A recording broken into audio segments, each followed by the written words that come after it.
વૈરાગ્ય સહિત ભક્તિ આવે એ જ છે, બીજું કોઈ એમ કહે કે આ ગ્રંથનો વિષય નથી. બરાબર? તો આપણે આગળ જઈએ. ભગવાનમાં જે પરાભક્તિ છે એ જ નિશ્રેયસ માટે છે એમ શ્રીમુખે કહ્યું છે. આવી ભક્તિ સિદ્ધ કરવામાં કર્માધિક ઉપાય સામગ્રી બહુ છે, તેમાં ભગવત ચરિત્ર શ્રવણનું પ્રધાનપણું છે એટલે પ્રબળ સાધન છે. એમ કહેવાથી ભગવાનના ગુણ મહિમામાં કાંઈ પણ ન્યૂનતા આવતી નથી. એટલે ભક્તિ સામગ્રી કોટીમાં કર્મ જ્ઞાનાદિક કરતા ઉચ્ચ સ્થિતિમાં ભગવત ચરિત્ર શ્રવણને મૂકવાથી અનાદર થવાનો પ્રસંગ નથી. બરાબર? ગીતા જ્ઞાનની વાત કરેલી છે અહીંયા, એક લાઈનમાં બોલે તો સમજ પડે એવું નથી. કહેવાનો મતલબ એવો છે કે ભગવાનમાં જે પરાભક્તિ છે એ જ નિશ્રેયસ માટે છે. બે પ્રકારની ભક્તિ આવે, પહેલી પરાભક્તિ અને બીજી અપરાભક્તિ. પણ વસ્તુતઃ અનુક્રમથી શરૂઆત થાય તો પહેલી અપરાભક્તિ થાય, પછી પરાભક્તિ થાય. અપરાભક્તિ એટલે શું કે જે કોઈ એમ કહે કે આપણે સાધનો કરીએ છીએ તે, અને પરાભક્તિ એટલે પરમેનન્ટ ભગવાનમાં જે પ્રેમ રસ કે સ્નેહાતિશય જે જાગવો તે પરાભક્તિ છે. મહારાજે જે ગોપીઓનું દ્રષ્ટાંત આપ્યું ને, ગોપીઓ જેવી ભક્તિ કરવી, લોયાના 14મું વચનામૃત. શું ભક્તિ તો ગોપીઓના જેવી કરવી? કેમ? પરાભક્તિ હતી. એટલે પરાભક્તિ એટલે શું કે ભાઈ એ ભગવાનની સ્મૃતિ અખંડ રહે, અનંત રહે, કોઈ પણ કાળને વિશે રહી અને ગમે તેવી પરિસ્થિતિ હોય એમાં પણ એ ભગવાનની સ્મૃતિ રહી, અવિચ્છિન્ન તેલ ધારાવત જે ભગવાનના સ્વરૂપમાં સ્થિતિ રહેવી એને પરાભક્તિ કહેવાય. ટૂંકમાં કહેવાનો સાર એવો છે કે અપરાભક્તિ જે છે, જે સાધન ભક્તિ કહી તે, એ અપરાભક્તિમાંથી પરી જવાનો સંભવ છે. પરાભક્તિ થાય પછી પડવાનો સંભવ નથી. એટલે નિશ્રેયસ માટે પરાભક્તિ કામની છે. શું કહ્યું? જે પરાભક્તિ છે એ જ નિશ્રેયસ માટે છે. નિશ્રેયસ એટલે કલ્યાણ માટે છે, મોક્ષ માટે છે. એમ શ્રીમુખે કહ્યું છે. આવી ભક્તિ સિદ્ધ કરવામાં કર્માદિક ઉપાય સામગ્રી બહુ છે. એટલે તમે જ્યારે ભક્તિ કરો તેના માટે એમ કહી કે ઉપાય સામગ્રી જે કઈ તે ઘણી બધી છે. એમાં કર્મ પણ કહ્યું. બરાબર? કર્મ એટલે શું કે ભાઈ તમે યજ્ઞ યાગાદિકથી જે કર્મ કરો એના દ્વારા પણ તમને ભક્તિ ઉદય થઈ શકે પરમાત્માને વિશે. પણ એમ કહે કે એમાં સર્વશ્રેષ્ઠ રસ્તો કયો છે? તેમાં ભગવત ચરિત્ર શ્રવણનું પ્રધાનપણું છે. તમે ભગવાનના જે ચરિત્ર સાંભળો એ ભક્તિ ઉદય થવામાં એટલે પરાભક્તિ ઉદય થવામાં નંબર 1 છે. કેવી રીતે? શ્રવણમ મનનમ કરીને જે વાત કરી આપણે, ત્યાં જે 9 પ્રકારની ભક્તિ ગઈ એમાં શ્રવણ ભક્તિને ઉત્તમ ગઈ. મહારાજે કહ્યું પ્રમાણે શ્રવણ ભક્તિ કરવાથી જેવું એમ કહે કે મન નિર્વાસનિક થાય છે એવું તો માળા ફેરવવાથી પણ થતું નથી. કેમ? ભગવાનના જે ચરિત્રો એક થશે પછી મને સહિત તમે સંભાળો તો એમ કહે કે જીવ એમ કે કેવો નિર્વાસનિક થઈ જાય છે. એને કોઈ જગતના વિષય તે સમય પર એમ કહે કે યાદ આવતા નથી. એની સ્પૃહા જે છે તે બધી જગત પ્રત્યે ઘટતી જાય છે. ભગવત ચરિત્રમાં એટલો રસ રહ્યો છે. એટલા માટે શ્રવણ ભક્તિને સર્વશ્રેષ્ઠ કહી અને એ શ્રવણ ભક્તિમાં ભગવાનના ગુણ અને ભગવાનના ગુણનું કીર્તન કરવું. અને ભગવાનના ગુણ કીર્તન એ જે સાંભળવા, કીર્તન એટલે શું સમજો, ગાવું કે બોલવું, અને શ્રવણ એટલે સાંભળવું. એટલે કોઈ કહેનારો હોય ને કોઈ બોલનારો હોય, એટલે જે કહેનારો બોલનારો હોય અને બીજું સાંભળનારા હોય. એ જે ભગવાનના ગુણનું કીર્તન કરવું અને એ સાંભળવું એ સર્વશ્રેષ્ઠ છે. કેમ?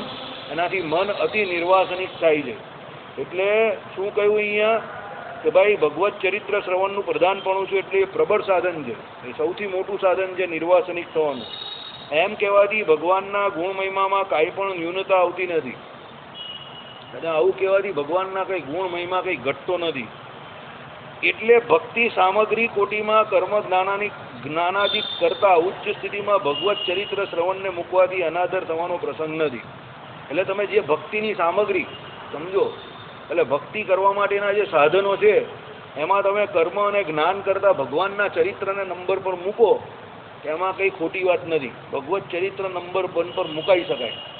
એનું કારણ એવું છે કે ભગવાનના ચરિત્રમાં આપણે આગળ જોયું પ્રમાણે સહેજે સહેજે ધર્મ પણ આવી જાય છે, જ્ઞાન પણ આવી જાય છે, વૈરાગ્ય પણ આવી જાય છે અને ભક્તિ પણ આવી જાય છે. બરાબર? એટલે ભગવાનના ચરિત્રને કદાપી ઓછા આંકવાની જરૂર નથી. એ તો આપણે સભામાં તત્વજ્ઞાન એટલા માટે ચલાવીએ છીએ કે બીજે ચાલતું નથી. બીજી વસ્તુ, ભગવાનના ગુણ ચરિત્રમાં પણ એ ગુણ જે પરમાત્માના છે એ ચરિત્રમાંથી ઓળખવાના છે. એ પરમાત્મા તત્વને એ ચરિત્ર દ્વારા ઓળખવાનું છે. પણ એ ચરિત્રો કેવા? સત્શાસ્ત્રમાં એવા હોવા જોઈએ. સમજો. આપણે ચરિત્રોના જરા પણ વિરોધી નથી. કોઈ ભગવત ચરિત્ર કહેતું હોય તો સાંભળવાની એના જેવો આનંદ જ બીજો નથી કોઈ. એટલા માટે તો હું તમને વારંવાર કહું કે ભાઈ ટીવીમાં કંઈ બીજું હાલતું ફાલતું ન જોવાનું. કોઈ શ્રીમદ ભાગવતમાં એમ કે ભગવાનના ચરિત્ર કહેતું હોય, બધા અવતારોની કથા કહેતું હોય, ભગવાનના ભક્તોના ચરિત્ર કહેતું હોય, શાંતિથી સાંભળવાનું. એમાં બહુ મજા આવે, બહુ આનંદ આવે. કોઈ આખી રામાયણની વાલ્મીકી રામાયણ કે તુલસીકૃત રામાયણ ચોપાઈએ સહિત ગાતું હોય તો શાંતિથી સાંભળવું. તમારો સમય કાં નીકળી જાય, બેઠા બેઠા માળા ફેરવ્યા કરો ને સાંભળ્યા કરો તો બહુ મજા આવે. કેમ? એ ચરિત્રને વિશે સહેજે સહેજે ધર્મ, જ્ઞાન, વૈરાગ્ય, ભક્તિ બધું આવી જ જાય છે. એટલે ભક્તિ કરવામાં સર્વોત્કૃષ્ટ સ્થાન ઉપર ગુણ ચરિત્રને મૂકેલા છે. કારણ કે એમાં મન અતિ નિર્વાસનિક થઈ જાય છે. બીજી વસ્તુ, કદાચ કોઈક વખત કોઈને તમો ગુણ વર્તતો હોય તો પણ એ સાંભળવામાં કંઈ એને પ્રોબ્લેમ નથી. પણ તત્વજ્ઞાન હોય ને પેલાને તમો ગુણ વર્તતો હોય તો એને કંઈ સમજ જ નહીં પડે, આઉટ થઈ જાય. એટલે સવિશેષ છે ચરિત્રમાં પણ. અને સૌથી મોટામાં મોટી વસ્તુ, જ્યાં સુધી ભગવાનના ચરિત્રમાં તમને રસ ન પડે ત્યાં સુધી પરમાત્મા તત્વ શું છે એ તમને ઓળખતા ન ફાવે. કારણ કે એ ચરિત્ર તમે ભગવાનના જાણો અને ભગવાનનું મહાત્મય તમે જેમ જેમ જાણો તેમ તેમ તમને એ પરમાત્મા તત્વ વિશે જાણવાની અંદર ઉત્કંઠા જાગે. અને પછી એ ચરિત્ર દ્વારા તમે પછી તત્વજ્ઞાનમાં પગ મૂકો. અને તત્વજ્ઞાન દ્વારા પણ તમારે તત્વને સમજીને છેલ્લે એના ચરિત્ર જ ગાવાના છે. નિત્યાનંદ સ્વામી ચરિત્ર જ ગાતા હતા. નિત્યાનંદ સ્વામી મહાવિદ્વાન હતા, સમજો.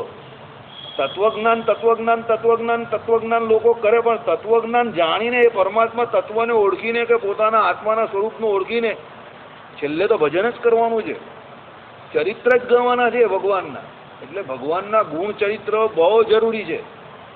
યુવા અવસ્થામાં એટલા માટે આપણે ત્યાં એવી વ્યવસ્થા હતી કે તત્વજ્ઞાન બ્રહ્મ વિદ્યા ભણી લેવી, સમજો. અને પછી એમ કહે કે ભગવાનના ગુણ ચરિત્રનું ગાન કરવું શાંતિથી બેઠા બેઠા. કેમ? તમે તત્વજ્ઞાન ભણ્યા હોય એટલે પરમાત્મા તત્વ શું છે એ તમને ખબર પડી જાય. પછી ધીમે ધીમે એ બધા ચરિત્ર તમે એના વાગોળિયા કરો એ પરમાત્માના, એ તત્વના, એટલે તમારું કામ થઈ જાય. આપણે ત્યાં સભામાં આપણે તત્વજ્ઞાન એટલા માટે ચલાવીએ છીએ કે સમય ઉપર આપણે તત્વજ્ઞાન શીખ્યા નથી. આ કામ જે અત્યારે કરીએ છીએ તે આપણે બધા માટે, દરેક માટે કરીએ છીએ કે જે સમય પર આપણે તત્વજ્ઞાન કે બ્રહ્મ વિદ્યા ભણવી જોઈએ એમાંથી આપણે કોઈ ભણ્યું નથી. એટલે અહીંયા આપણે પણ તત્વજ્ઞાનનો ઉપદેશ કરીએ છીએ. હું પણ ઉપદેશ લેનારો છું આમાં, અને તમે પણ ઉપદેશ લેનારા છો. કેમ? ઉપદેશ કરીએ છીએ એટલે કરનાર કોણ છે આમાં? સતાનંદ સ્વામી છે. હું કે તમે કોઈ બીજો નથી. સતાનંદ સ્વામી ઉપદેશ કરનારા છે. શ્રીજી મહારાજ ઉપદેશ કરનારા છે સતાનંદ સ્વામીની વાણી દ્વારા. અને આપણે એ ઉપદેશને ગ્રહણ કરનારા છે. એટલે ઉપદેશતા તમારા ને મારામાં કોઈ નથી. પરમ પુરુષ પરમાત્મા પુરુષોત્તમ નારાયણ છે અને એમના ઉચ્ચ કોટીના ત્રિકારદર્શી ઉચ્ચ કોટીના સંત કોણ? સતાનંદ સ્વામી. બીજો કોઈ આપણે ત્યાં ઉપદેશતા નથી. બરાબર? ચાલો. ભગવાનનો જે સાક્ષાત અનુભવ છે એ જ મોક્ષમાં મુખ્ય સાધન છે. ભૂતે જ્ઞાનાનમ મુક્તિમાં પણ સાક્ષાત અનુભવની જ વાત કરી. અનુભવ સિદ્ધ જ્ઞાન. એ અનુભવ સિદ્ધ જ્ઞાન શું? એ પરમાત્માનું દર્શન જ છે. અને એ દર્શન તો કોને થાય? તો જેને ભગવત ભક્તિ હોય એને જે દર્શન થાય. ઉપાસના વગર દર્શન નહીં થવાનું. ને ઉપાસના કોને થાય? જેની ભક્તિ દ્રઢ હોય એને જ ઉપાસના થાય. વગર પ્રેમે કોઈ દિવસ કોઈ કાર્ય સિદ્ધ થતું નથી. પ્રેમના હાટે વેચાય. પ્રેમ કોઈ બજારમાં વેચાતો નથી. સમજો કે તમે કિલો 2 કિલો રૂપિયા પૈસા આપીને લઈ લો, એનો કોઈ વિનિમય નહીં થતો. એ પ્રેમ એટલે પ્રેમ લક્ષણા ભક્તિ જે 10મી કઈ, એ જો તમારામાં ઉદય થશે તો જે જીવની અંદર પરમાત્માનો સાક્ષાત્કાર થશે. જો એ પ્રેમ લક્ષણા ભક્તિ ન હોય તો એ સાક્ષાત્કાર થવાનો નથી. ગોપીઓને જે દરેક જગ્યા પર ભગવાન દેખાતા હતા એ પ્રેમે કરીને જ દેખાતા હતા, સમજો. એમને જે પરમાત્માનો સાક્ષાત્કાર થયેલો એ પ્રેમે કરીને જ થયેલો. અને ઉદ્ધવજી જે ભગવાનને જાણતા હતા એ ફક્ત શાસ્ત્રોના શબ્દ દ્વારા જાણતા હતા. અનુભવ સિદ્ધ જ્ઞાન એમને ન હતું.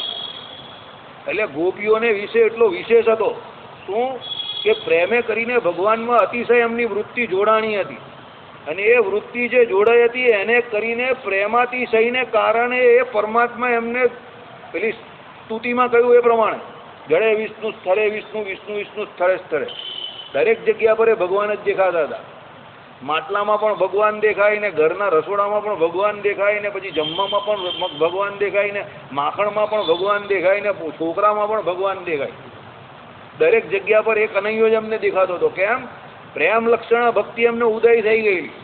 અને મહારાજે કહ્યું પ્રમાણે જો એવી પ્રેમ લક્ષણા ભક્તિ ઉદય થઈ જાય પછી કોઈ ચોપડા ફાડવાની જરૂર નથી. સમજો. ભગવાને કહ્યું ને કે એ કઈ ગાંડીઓ કે એ કઈ ભોળીઓ ન હતી, એ તો અતિશય દાયી હતી. જો એમના વચનને વિશે કેટલું ડાપણ છે, કેટલું ડાપણ તો એમ કે તમને કોઈ પંડિત કે કોઈ વિદ્વાન પુરુષના વેણમાં એટલે વાણીમાં પણ દેખાય નહીં એટલું તો ડાપણ એ ગોપીઓમાં હતું. એટલે પૂર્વ કાળે એમણે જ્ઞાન જે પરમાત્મા સંબંધી હતું એ પૂર્વ અવસ્થામાં એટલે પ્રથમ જન્મમાં કે જે કોઈ આગલા જન્મમાં એમણે સિદ્ધ કર્યું હતું. આખો અનુક્રમ છે. બધી યોગીઓ હતી, તપસ્વી હતી, તપ કરેલું ભગવાનને મેળવવા માટે. એટલે પરમાત્મા સંબંધી જ્ઞાન એમને સિદ્ધ હતું. એ જ્ઞાનમાં એમણે જે અતિ પ્રયત્ન કરેલો એ સિદ્ધ હતું. એ પરમાત્માની ઓળખાણ થઈ ગયેલી એટલે સીધો કનૈયો એમને બેઠો મળી ગયો. એને ગોતવાની શોધવાની જરૂર પડી નહીં. અને એને કારણે એમને અતિશય પ્રેમ હતો એ ભગવાનમાં. પ્યાર કિયા નહીં જાતા હો જાતા હૈ. યાદ રાખજો. તમે કહો કે કોઈને પ્રેમ કરી દે એ ડુપ્લિકેટ પ્રેમ છે. પ્રેમ તો થાય જ. પ્રેમ કોઈ દિવસ તમે એમ કહો કે પ્રેમ કરવા જાઉં છું તે ખોટી વાત છે. શબ્દ જ ખોટો છે. ગોપીઓને શ્રી કૃષ્ણ ભગવાનમાં પ્રેમ થઈ ગયો હતો. સમજો. અને એ પ્રેમ થઈ ગયેલો એટલા માટે જે એના પતિ પુત્રો જે કોઈ હતા સગાવાલા બધાને ભૂલી ગયેલા. તમે જગતમાં પણ પ્રેમ જોજો. જેને હકીકતમાં પ્રેમ થઈ ગયો છે એ બધું ભૂલી જશે. ઇતિહાસના પાના ખોલીને જોઈ લો. જેના લૌકિક પ્રેમીઓમાં પણ નામ લખાયેલા છે એ બધા જગતને ભૂલી ગયા છે. અરે છેલ્લે દેહ સુદ્ધા ત્યાગ કરી નાખ્યો છે. સમજો. હા, અલૌકિક દ્રષ્ટિએ એ ઉદાહરણો ગ્રહણ કરવા જેવા નથી. મહારાજે કહ્યું એ પ્રમાણે કે ભાઈ એના એમ કે એની પત્નીમાં વૃત્તિ હોય ને પેલાના એના પતિમાં વૃત્તિ હોય તો અંતે જતા ઘોરતમ નરકની જ પ્રાપ્તિ થાય છે.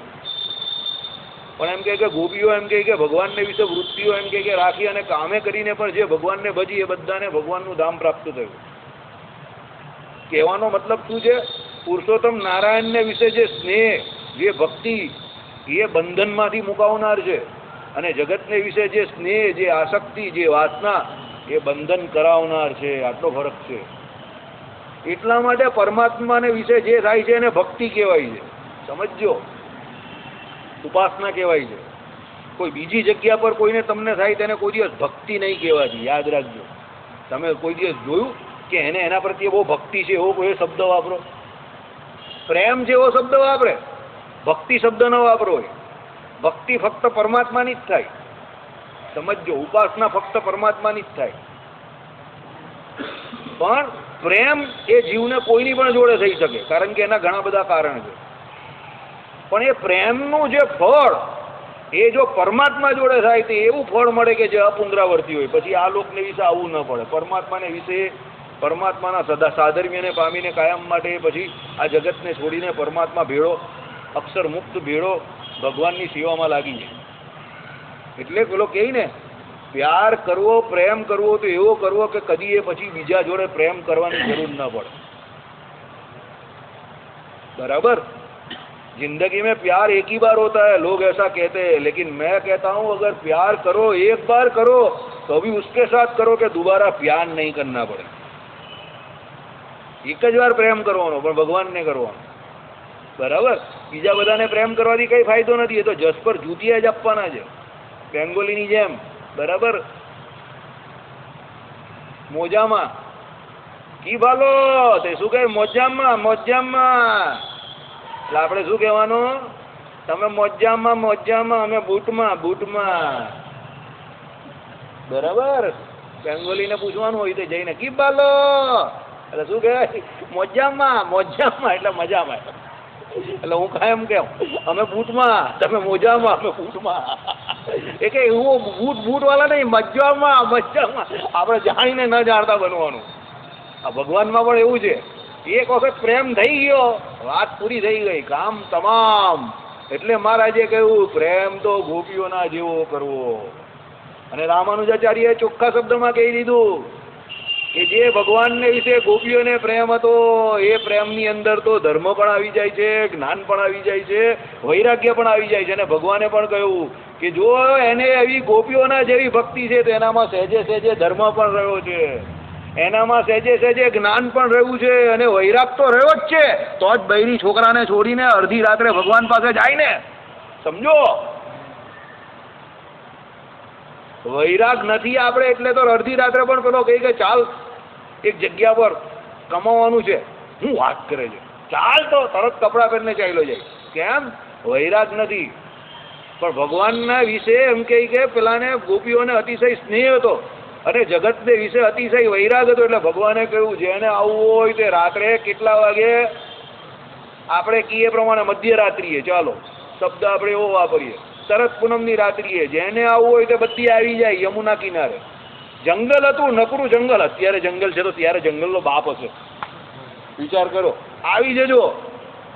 પેલી કહે કે શું વાત કરો, આવી જજો. કોઈએ સવાલ નહીં કર્યો. ભગવાન કહે કે રાસ રમવાના છે, તમને આજે મજા આવી જશે.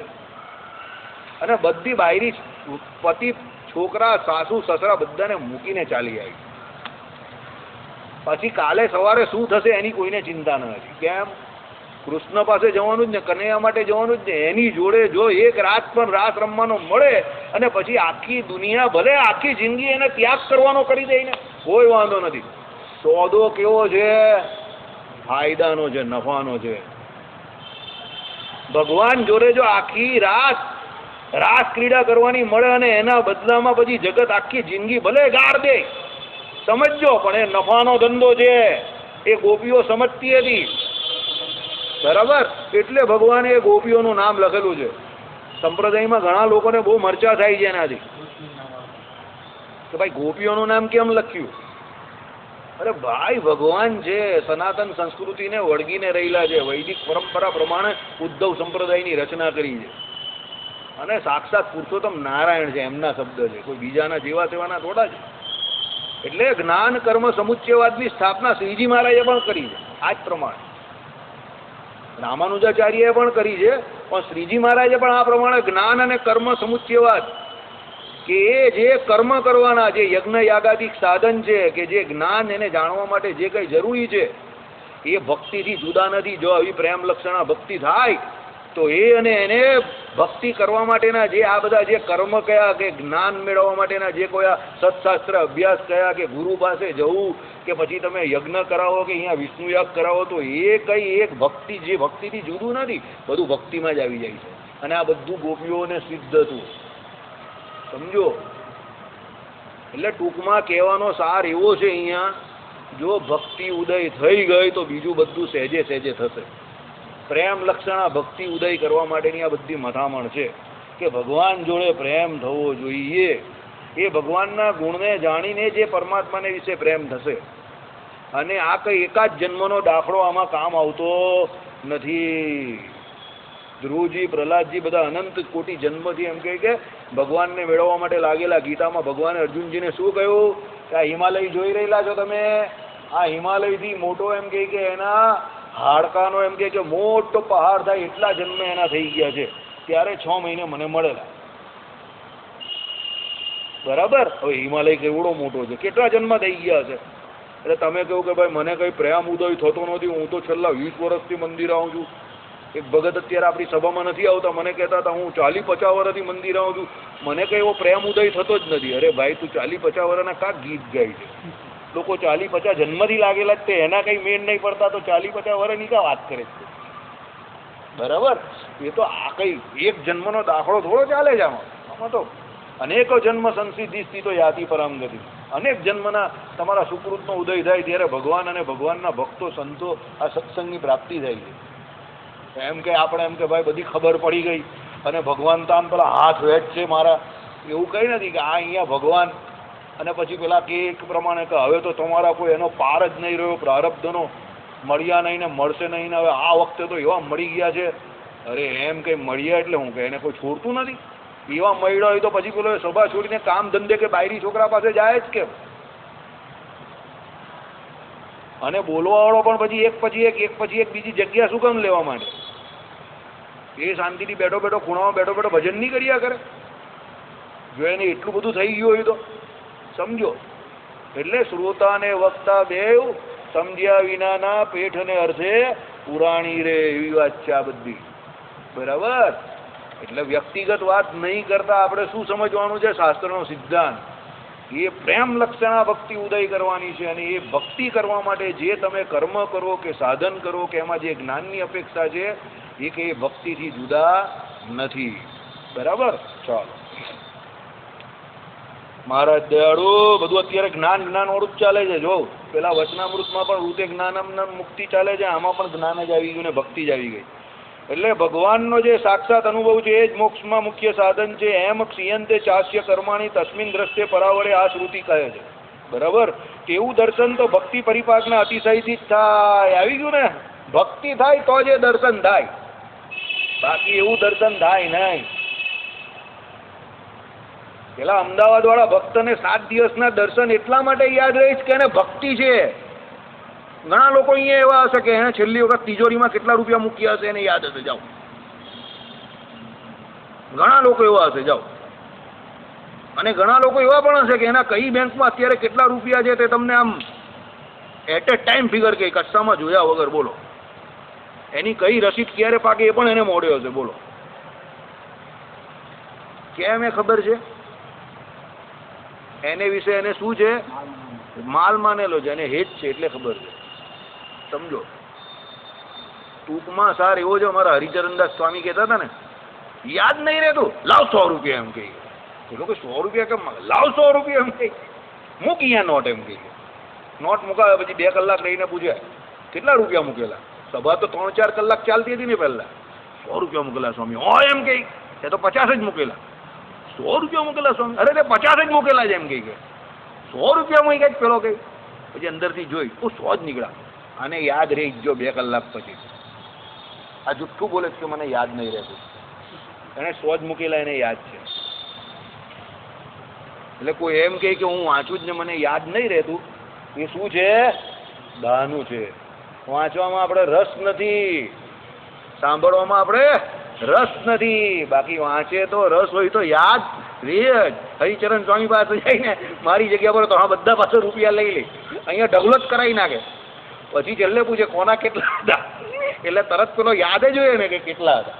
મુકાઈ જાય સીધા. બહુ હોશિયાર માણસ. એ લોકોના જીન્સ જ હોશિયાર છે. એમના ભાઈ, એના ફાધર જ બહુ હોશિયાર હશે. કેશવ પ્રસાદ દાસજીના ભાઈ હતા, મોટા ભાઈ. ધામમાં ગયા અને બહુ અતિશય વૈરાગી માણસ ને ભજન કરવાવાળા માણસ. આખો દિવસ અખંડ ભજન કરવાવાળા માણસ. ને કોઈ જીવ ગમે ત્યાંથી આવ્યો હોય કે સ્વામી સત્સંગ કરાવો એટલે બધી ક્રિયા મૂકીને હું એમ કરે 5 મિનિટ માળા બાળા ફેરવતો હોય તો બેસાડી દે. એકલાને પણ વચનામૃત વંચાયો. કોઈ એક જાય તો એકને પણ વંચાયો. બોલો, 2 નહીં, એક હોય તો એકને પણ વચનામૃત વંચાવે. એટલો એમને ખપ મહારાજની આજ્ઞા પાડવાનો. મહારાજે કહ્યું ને કે ત્યાગી પાસે જ્યારે કોઈ પણ ગ્રહસ્થ જાય તેને ભગવાનની કથા વાર્તા કરીને તૃપ્ત કરવો. કે નહીં, મહારાજે આજ્ઞા કરી જ ને. એક આવે તો એકને પણ સંભળાવે. પેલામાં બેસવાળામાં તાકાત જોઈએ. પેલો થાકી જાય, અકળાઈ જાય, ગભરાઈ જાય. એ ના થાકે. એ તો થાકવાનું નામ જ નહીં દેવાનું. રાતે 1:30 વાગે તો પણ ના થાકે. હરિચરણ સ્વામી કોઈ દિવસ તમને મોડામરથી અમને એવું નહીં બોલ્યા કે તમે જાઓ. આપણે કહીએ ને સ્વામી હવે જરા આમ બોલીએ ને, હા સુરતી ભક્ત તો ઢીલા પડ્યા લાગે છે એમ કરીને બોલે. પછી એમ બોલતા બોલતા છોડતા તો બહાર આવતા 1-1.5 કલાક બીજો થઈ જાય. એમ પેલા બીજા બધા પેલા છેલ્લી બેંકના સ્ટુડન્ટ તો પેલા ખરતા જાય ને. અમારામાં પણ એવું હોય ને, બધામાં એવું હોય. પેલા પાછળવાળા એક નામ નીકળતા જાય તો કે પાછળથી 2-4 ઓછા થઈ ગયા એવું લાગે છે. હવે આગળ તો હું ને અતુલ 2 જણા જ બેઠા. અમારાથી તો કંઈ થાય જ નહીં. છેલ્લા અમે બંને હોઈએ. તમે રૂમમાં જોઈએ ને તો બહાર અવાજ આવતો હોય, બધા ઊંઘી ગયા હોય. એ નહીં હલે. 1:30-2 વાગ્યા સુધી સત્સંગ કરે ને સવારે બરાબર મંગળામાં હરિચરણ સ્વામી ડંકો પડે એ પહેલા લક્ષ્મીનારાયણ દેવની સામે હાજર. ધન ધનાધન ધન. અને બપોરે જરા પણ ઊંઘવાનું નહીં. વડતાલના સભા મંડપમાં શું ફેરવવાની? માળા ફેરવવાની. ઊંઘ આવે તો શું કરવાનું? પ્રદક્ષિણા કરવાની, પણ ઊંઘવાનું નહીં. આને શું કહેવાય? ભક્તિ કહેવાય. રસ હોય તો કામ થાય, મન હોય તો માળવે જવાય. નહીં તો પછી અહીંયા ચોપલા ચકલે જઈને પાછો આવી જાય. 4 રસ્તા હોય ને આપણા, ત્યાં જઈને પેલો પાછો આવી જાય. ભાઈ આગળ તો બહુ તોફાન લાગે છે, આમ બહુ ટ્રાફિક છે, પેલી બાજુ બહુ ટ્રાફિક છે, એમ કે અહીંયા આવી જાય. બરાબર.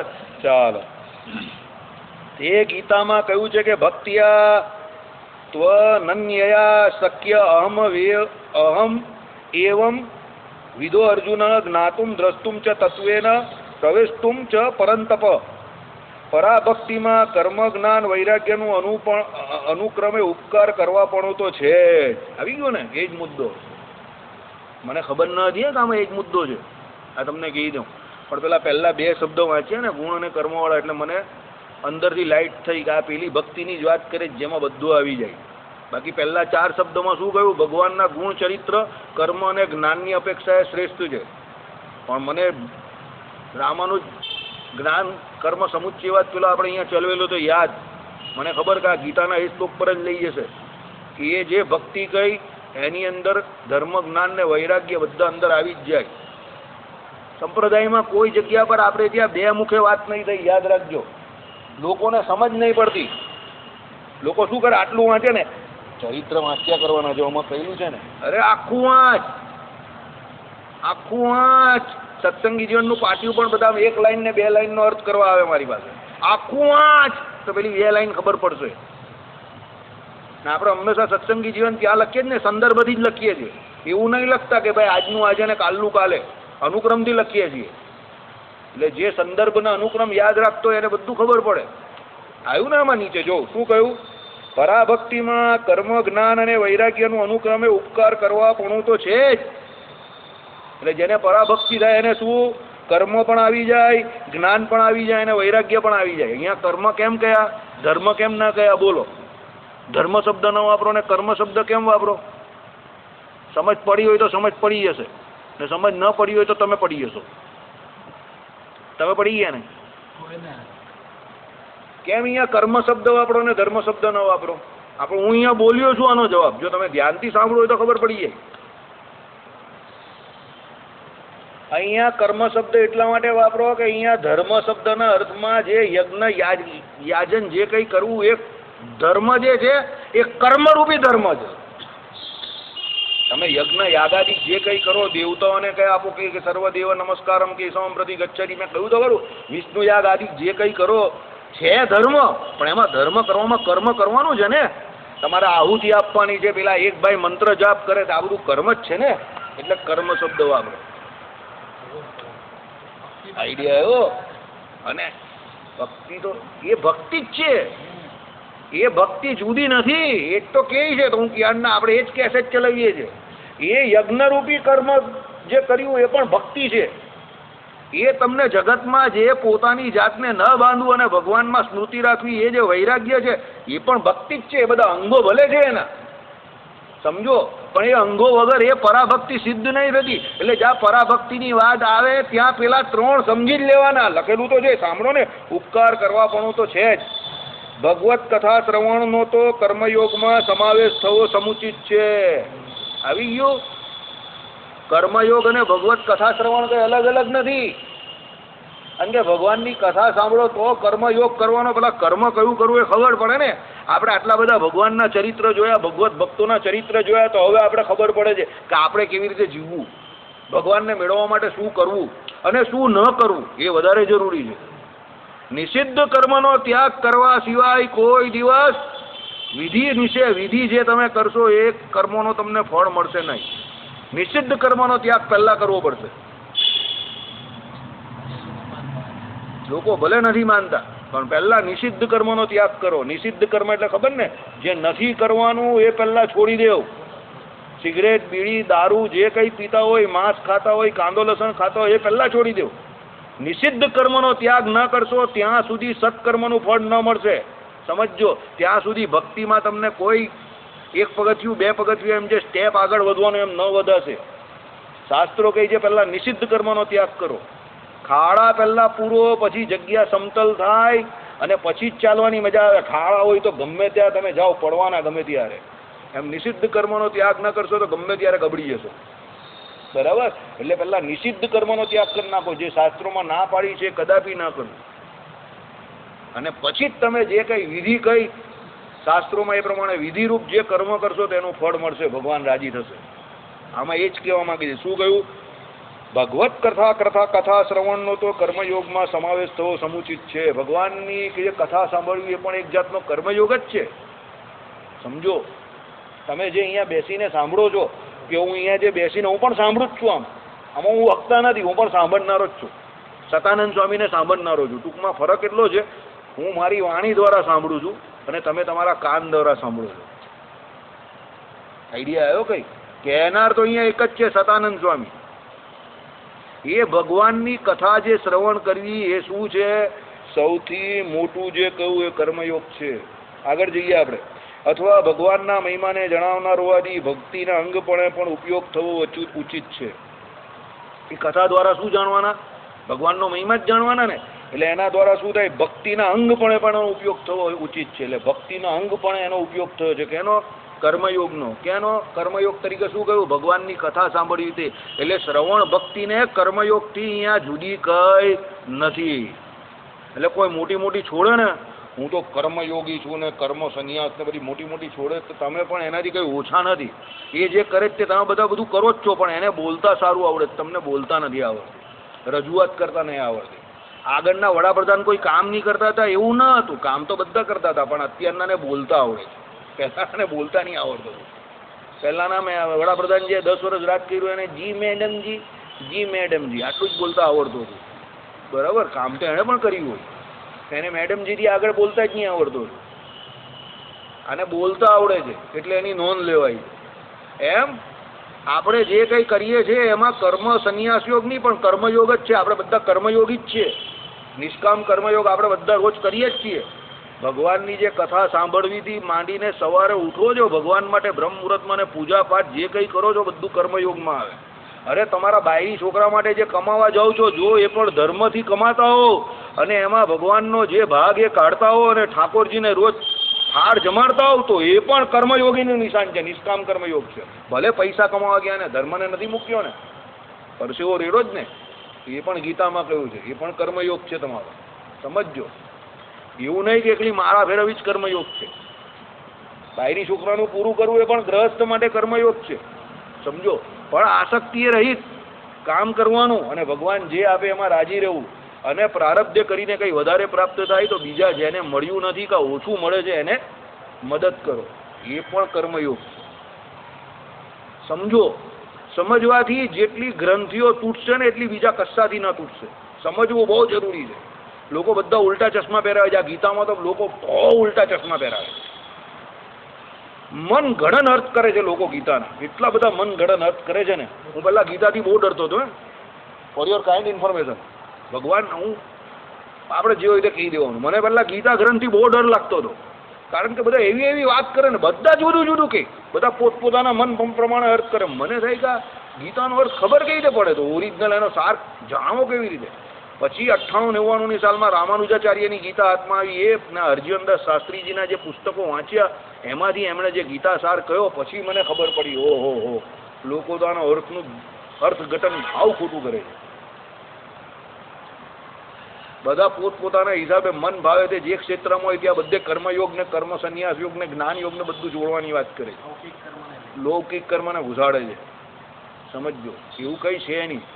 તમારે જે જગ્યા પર ફળ મેળવવું એ જગ્યા પર તમે તપશ્ચર્યા કરો, તમારું કર્મ કરો અને ઘાલમેલ કોઈ પણ પ્રકારની ન કરો. અને શાસ્ત્રોક્ત રીતે જે કંઈ કર્મ કરવાનું હોય તમે એ કરો, તે બધો કર્મયોગ છે. સમજો, ભગવાને જે કહ્યું એ પ્રમાણે તમે જે કંઈ મેળવવા માટે પ્રયત્ન કરો, તમારી તપશ્ચર્યા છે, તમારી ઉપાસના છે, એ કર્મયોગ જ છે. આસક્તિ ન રાખવી. ફળ મેળવવા માટે, પછી માર્ક્સ મેળવવા માટે પછી ઊંધા ચક્કી કરો ને ગડબડ કરો એડમિશન માટે, એ ખોટી વાત છે. એ કર્મયોગ નથી. એનું ફળ ભોગવવું પડે. પણ કોઈ મહેનત કરીને છાપરા નીચે બેસીને મહેનત કરે તન તોડ અને પછી લૌકિક રીતે સુખી થાય, એની રીતે બરાબર છે. એને લૌકિક જોઈએ છે તો ભગવાન એ આપે. હા, એનો બંધન એનાથી નહીં જતું. સમજો, બંધન એને જવા દેવું હોય તો એના માટે ભજન કરવું પડે. પણ એને આ લોકમાં સુખી થવું, એના મા બાપને દુઃખી જોતો હોય વર્ષોથી, તો એના માટે એ શ્રેષ્ઠ રસ્તો છે. પછી એને જ્યારે સુકૃત ઉદય થશે તો પછી ભગવાનને ઓળખશે ને પછી આમાં પ્રયત્ન કરશે. સમજો, એ તો જ્યારે જેના જે જેવા સુકૃત એ પ્રમાણે એને એ કર્મનું પરમાત્મા ફળ આપે. એ કે આપણા હાથમાં થોડું છે. પણ કર્મયોગ ભક્તિ યોગ કરતાં જુદો નથી. એ સમજજો. આપણે ત્યાં તો શ્રીજી મહારાજે બહુ સારી વ્યાખ્યા કરી છે અને રામાનુજાચાર્યએ પણ બહુ સારું સમજાવેલું છે કે તમે ભક્તિ યોગ ને કર્મયોગ ને જ્ઞાન યોગ ને અલગ અલગ ન કહો. અને જે જ્ઞાન યોગ ને કર્મયોગ થી કે ભક્તિ યોગ થી અલગ કહે છે તે બધા અદ્વૈતીઓ છે. સમજજો. કારણ કે એ કોઈએ ભક્તિ કરવી નથી. એ બધા કેવા છે, બસ ભગવાનના સ્વરૂપનું જ્ઞાન થઈ ગયું ને હવે બેસી રહેવાનું અહમ બ્રહ્માસ્મિ. એ કોઈ જ્ઞાન યોગ પણ નથી ને એ કોઈ કર્મયોગ પણ નથી. એ મહારાજે કહ્યું ને આધુનિક સાંખ્યના આધુનિક યોગવાળા અને આધુનિક વેદાંતિઓ બધા માર્ગ ભૂલેલા છે ને અંતે જાતા કેમાં જવાના છે? ઘોરતમ નરકમાં જવાના છે. બધી ખોટી વાત છે. જે ભગવાનનું ભજન કરે, ભગવાનની આજ્ઞામાં રહે, એનો જ મત પણ માનવો અને એ જ સાચો. બાકીના બધા જય સ્વામિનારાયણ ત્યાજ્ય છોડી દેવાના. ચાલો. અતિશય પ્રીતિ ગર્ભિત એવું પણ હરિલીલા શ્રવણ 9 પ્રકારની ભક્તિનો એક પ્રકાર વિશેષ હોવાથી. જો આવ્યું ને, અતિશય પ્રીતિ હોવાથી, અતિશય પ્રીતિ ગર્ભિત એટલે જેમાં અતિશય પ્રીતિ હોય તેવું એવું પણ ભગવાનની હરિલીલા શ્રવણ એટલે ભગવાનની લીલાનું જે તમે આપણે શ્રવણ કરીએ તે 9 પ્રકારની ભક્તિનો એક પ્રકાર વિશેષ હોવાથી. 9 પ્રકારની ભક્તિમાં પહેલી શ્રવણ ભક્તિ ગઈ ને, એક પ્રકાર વિશેષ કેમ કહ્યું? એ નંબર 1 માં આવે શ્રવણ ભક્તિ. તેને બીજા કીર્તનાદી ભક્તિની અપેક્ષા જ નથી એમ નથી, એમાં પણ બીજા અંગોની અપેક્ષા છે. સમજો. એટલે એકલું સાંભળું એટલે કઈ બીજા અંગોની એને અપેક્ષા નથી એવું નહીં. સમજો. સાંભળે ભજન પણ કરીએ ને પછી એમ. એટલે શું કહ્યું? સાંભળો. એક પ્રકાર વિશેષ હોવાથી તેને બીજા કીર્તનાદી ભક્તિની અપેક્ષા જ નથી એમ નથી, એમાં બીજા અંગોની અપેક્ષા છે. આપણે કઈ 9 પ્રકારની ભક્તિમાંથી ભગવાન કે જેને જે પસંદ હોય તે કરતા હોય. સમજો. પણ જે સાંભળે છે એ ગાય પણ છે અને ગાય છે તે સાંભળે પણ છે. કોઈ મનમાં ગાય, કોઈ બહાર ગાય એમ. કોઈ એક ભક્તિ ના કરતું હોય. સમજો. શ્રવણ ભક્તિથી પેલાના ગુણમાં વિશેષ ફાયદો થાય. પછી એ બધું શીખે પછી બીજી 9 પ્રકારની ભક્તિ કરતો છે ને, ભગવાનને જઈને વંદન કરે, ભગવાનનું પૂજન કરે અને પોતાના આત્માને પરમાત્માને સોંપી દેવો હોય તો બધા જ કરવું પડે, તો જ છેલ્લે મોક્ષ થાય ને 9 પ્રકારની ભક્તિમાં. સમજો. એટલે આ પ્રથમ સોપાન છે.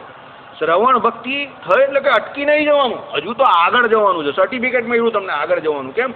આનાથી ભગવાનની ઓળખાણ થાય છે. બરાબર. ચાલો.